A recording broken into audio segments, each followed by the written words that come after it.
Welcome! Today's Tuesday, March 10th. It's 9:06 a.m. I've been up and at 'em for a few hours, had personal training at 8 a.m. Typically, Tuesdays are lighter days for me. Today's exceptionally light. One of my personal training clients is getting his car worked on, so I'm not going to see him today. But typically, I would work out. Typically, I would coach at 8 a.m., work out at 9 a.m., and then coach again at 10 a.m.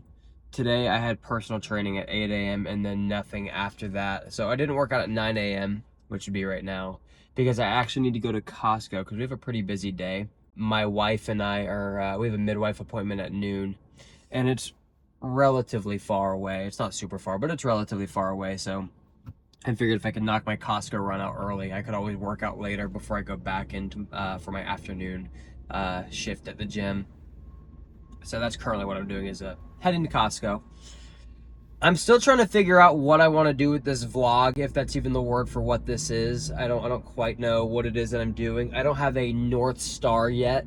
I haven't found what that is. If you don't know what I'm talking about, a North Star being something that I always come back to every single time, something that is guiding my my every move. And I don't know what the North Star is yet, but I will have one at some point, and I'll talk about at some point in some video the importance of having a North Star. In most things in my life, I have a North Star for everything that I do. In CrossFit, my North Star is health. So in fitness, my North Star is health. In life, my North Star is Jesus, the Bible. I like to have things that I can point to that guide me if I'm going astray in virtually everything that I do. And again, I don't quite have that yet for this channel. I don't know what I'm going to do with it, but I'm figuring it out. And when I say I don't know what I'm doing with this channel, I don't know if I'm going to be talking off the top like I am right now in this car, or if I'm going to be reading things that I've written, pieces that I've written, scripts, if you will. I don't quite know where I'm going to be taking this, but I find that I'm better on camera whenever I have a script that I can stick to. And actually, in this video today, I'm going to be reading a script. You're not supposed to know that it's a script. It's supposed to sound like it's off the top, but I'm just so much better whenever I can clearly write out what I need to say. So I'm going to be reading one of those scripts in this video. And the purpose of that script, the topic of that is going to be knowing your ignorances and knowing your weaknesses, and asking questions about topics that you don't know about, or topics that you think you know about. And it's a tricky situation because, in my opinion, one of the most important traits that a person can have is self-awareness. And if they lack self-awareness, they've got a big opportunity for growth in their life. And if I talk to the average person, I would say, according to a statistic I just made up, I'm trying to think about people in my life though. I would say about 90% of people, genuinely, 90% of people lack self-awareness and don't quite know what they don't know. They don't know how they come across. I think it's a real common, it's extremely common. It's not good or bad. I just think it's a good opportunity for growth. Anyway, the difference between a person that is self-aware and a person that is not self-aware is a person that is self-aware knows their strengths and weaknesses, and they know their ignorances, and they know what they don't know. While someone who is not self-aware doesn't necessarily know what they don't know. And I'll explain what I mean by that when I read what I want to say about this topic. Anyway, now we're running to Costco. Oh, and speaking in the same vein as the self-awareness thing, I wanted to say, I know exactly what I look like right now. I know I look like a world-class moron between my cut-off sleeve shirt. I'm wearing jorts right now. My stupid mustache, and my trucker hat. For the record, I think I look really dumb. My look is largely a joke, and the joke being me, myself. I try not to take myself too seriously. So just wanted to let you know that I understand what I look like, and how dumb it is that I look. I just wanted to totally put that out there. There is one topic, and one topic only, that I can confidently claim that I know a lot about. My general knowledge isn't very wide, but my knowledge on this particular topic goes deeply. And because my knowledge on this topic goes so deeply, based on how wrong people are when it comes to this topic, it shows me how often people are wrong about virtually everything in their day-to-day lives. The topic that I'm extremely well versed in is fitness. And that's actually not what this video is about, but it is what inspired this video. What this video is actually about is knowing your ignorances, and more importantly than that, asking questions when you don't know about X topic. Or even more importantly, asking questions when you think you know. Those that think they understand X topic are the ones that are at the highest risk of not knowing. It's a classic Dunning-Kruger effect.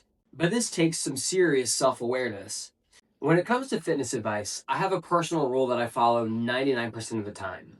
The only time I break this rule is if I see immediate dire consequences that are potentially avoidable. But other than that, I hold fast to this rule. The rule is that I don't give fitness advice unless I'm asked for it. When somebody tells me what they're doing for their training, no matter how incorrect they are, I nod my head and smile, because as long as you're moving your body, I don't really care what you do.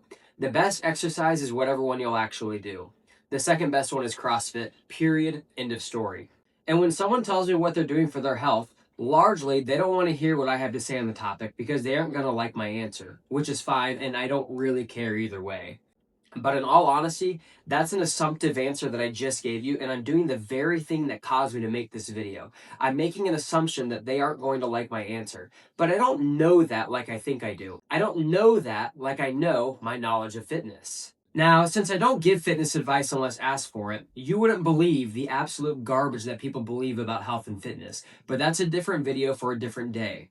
But the garbage that I hear is what sparked the concept for this video, which is about knowing your ignorances and asking questions. If these people that had these terrible fitness ideas had the thought to ask me what I thought about their 4-week apple cider vinegar fast, they would know that I think that they've lost their absolute mind. But since they don't ask, I'll let them chug their witchcraft concoction that they learned about on Reddit. I got into fitness to help people become the healthiest person that they can possibly be. So obviously I care about health. But at the same time, to a certain degree, I couldn't care less about what you do for your health. And if you don't care enough to ask me for my input, I'm going to assume that you don't care to get my input, and that's totally okay with me, not a problem. Now, I want to back up a little bit and talk about where the idea for this video came from. There was an episode of the Dave Ramsey Show where one of the hosts, I don't remember if it was John Deloney or Ken Coleman or someone else, but it was one of the guys, they made a comment about fitness that I thought was absolutely ridiculous. And as I mentioned earlier, this is the one topic that I know something about. And I'm here to tell you, I know a lot about it. And if you don't think that I do, it's because you don't actually know what you think you do.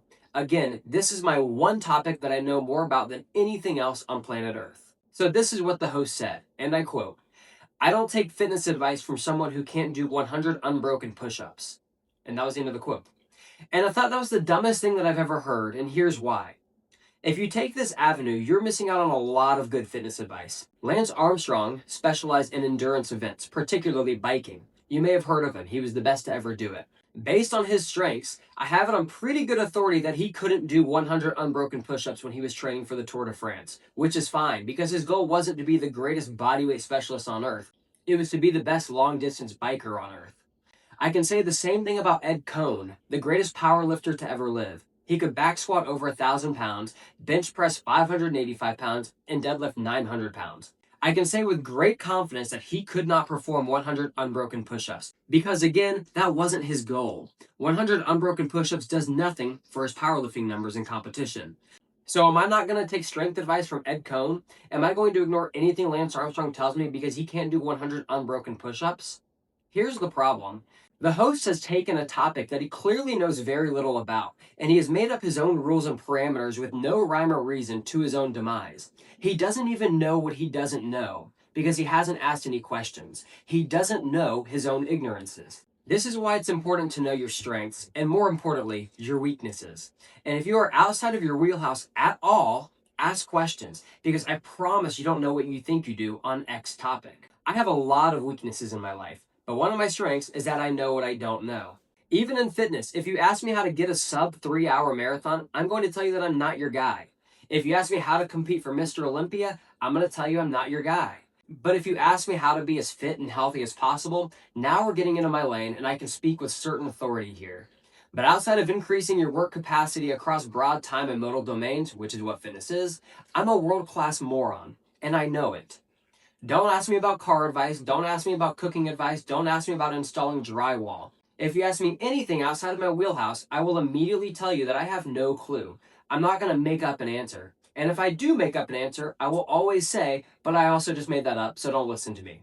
And if you know me, you know that I'm very quick to ask questions, probably to the point where it's annoying. But I'd rather be annoying and correct than quiet and wrong forever. Now I want to paint a comparison to which the Dave Ramsey team could relate. To match their logic, this would be like me saying, I don't take financial advice from someone unless they have a credit score of 700 or more. And this would potentially be a terrible rule because their credit score is 0 and they specialize in financial peace. But what if I had the awareness to know that they just may have some information that I don't have? What if I asked them why their credit score was 0? And what if, when I asked them why their credit score is 0, they said to me, we live a debt-free lifestyle and having good credit is absolutely useless to us because we pay cash for everything and we're richer than you'll ever be. At least that's what I'm assuming they'd say. I don't actually know that because I haven't asked them directly. But I do have the wherewithal to know that I owe them that question because maybe, just maybe, they know something about finances that I don't. Ask questions. The man who asks a question is a fool for 5 minutes. The man who doesn't ask a question is a fool forever. Thanks for watching. Wow. And, oh my goodness.